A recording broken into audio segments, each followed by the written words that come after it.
Alors, notre premier présentateur, Monsieur Ruan Junyu de l'Ohio State University, actuellement doctorant au département de linguistique de cette université, qui va nous présenter une communication intitulée Leveling between High German and Modern High German, the role of conditional entropy in determining directionality.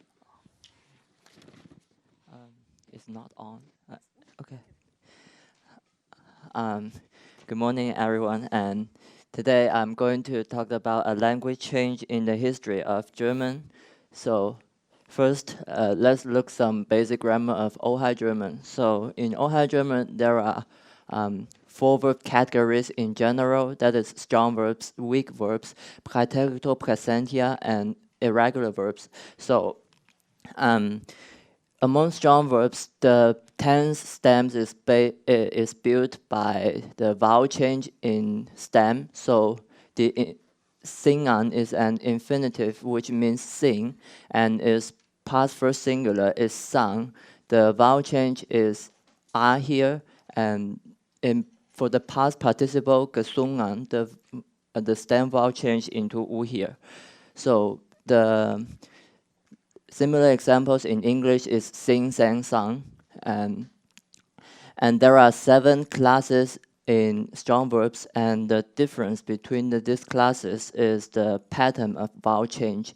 So, and for weak verbs, there is no vowel change across different tense stems. So, like for the infinitive 当空, which means thank, the past first singular is 当口塔, and the past participle is gedankot. So similar examples in English is thank, thanked, thanked. And the last 2 groups of verbs is unproductive, and the number of their members is limited, so we are not going to talk about this in the present. And the inflectional paradigm of Old High German verbs are built from 5 stems: the infinitive, present first singular, past first singular, past first plural, and the past participle. So here is a part of the conjugation paradigm of strong class 4.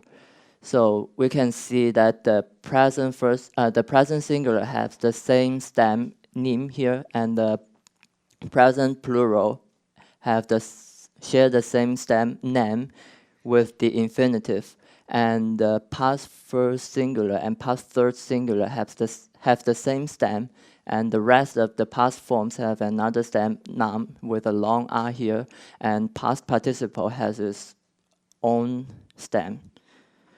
So similarly, in class 2, also the present singular share the same stem, and the present plural share the stem with the infinitive, and first singular and past first singular and past third singular have the same stem, and the rest of the past forms share the same stem, and past participle have its own stem. So, and the inflectional endings are the same across different classes. So therefore, conventionally, the grammarians use 5 basic stems in Old High German, which is present first singular, infinitive, past first singular, and past first plural, past participle. Once we know all 5 of these basic stems, we can build a paradigm with different inflectional endings.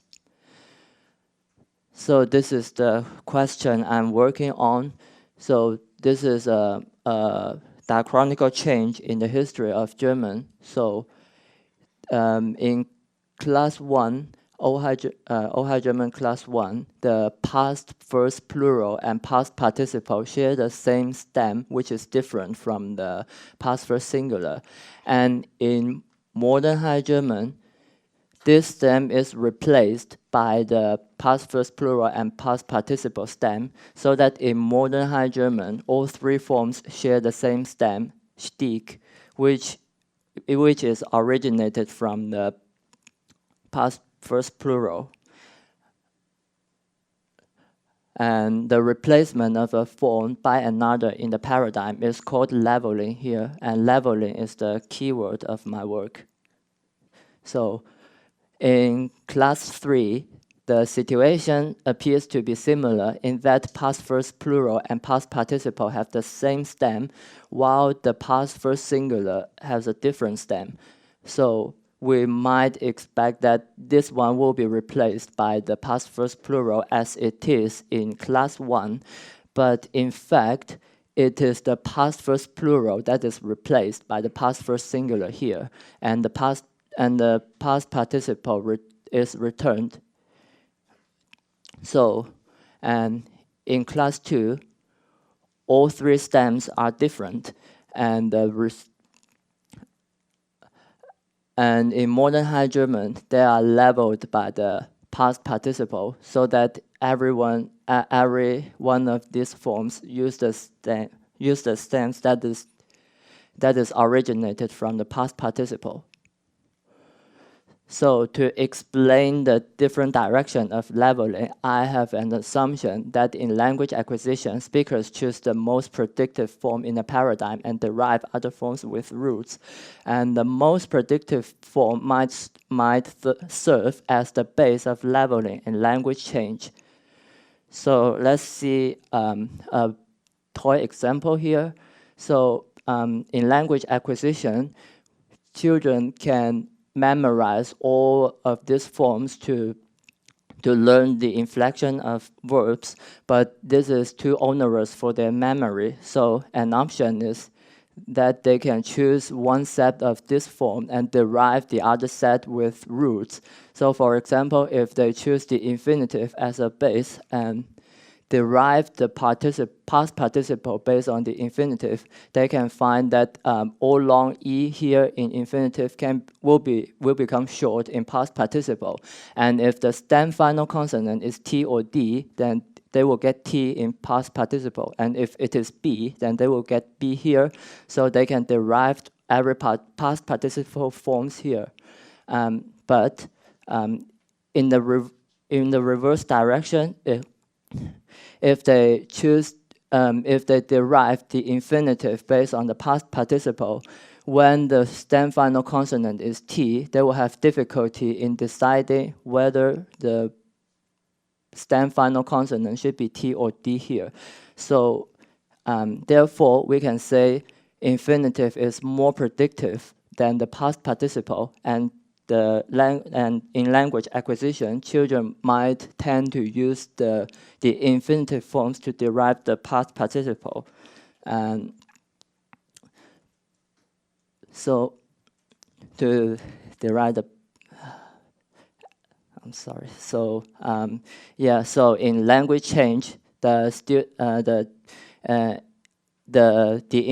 infinitive might have a tendency of spreading into the past participle here. And to quantify the predictiveness, I use the concept of conditional entropy, which is which means the amount of uncertainty of a stem given another. And the lower the entropy, the higher the predictiveness of a projecting direction from one stem to another. So let's come back to the toy examples here. So as we have seen, the infinitive have, if we derive the past participle based on the infinitive, we can have a 100% accuracy of prediction here. So the entropy of past participle given the infinitive is 0. And if we derive the infinitive based on the past participle, then we will have some degree of uncertainty in deciding the stem final consonant here. So the entropy of infinitive given the past participle is 0.667, which is higher than 0. So this is, in other words, the predictiveness of infinitive is higher than that of the past participle. So So this is the corpus I'm working on. So I measured in my work, I measured the entropy of the paradigms. So in this corpus, there are about 700,000 tokens in 1,600 text. So roughly speaking, tokens is words, and it is better defined than words as a linguistic concept. And words with token frequency of 10 or more are selected. That is to say, if a word occurs in the corpus for 10 times or more, then it will be selected in my data, because there are a large number of words that occurs only rarely in the corpus, and in language acquisition, they might play only a marginal role. So they are not as important. So I just omitted them, and with prefixes removed, there are about 400 lemma that are fed to the model. In this context, lemma means the words along with its 5 basic stems here. And here is the results. This is the results among all verbs in the data. And the bluer it is, the higher the entropy is, and the lower the predictiveness is. As we can see here, the infinitive and the present first singular are predictive to each other, and the past first singular and past first plural are predictive to each other. But the predictiveness across different tense are relatively low, because the entropy here is higher.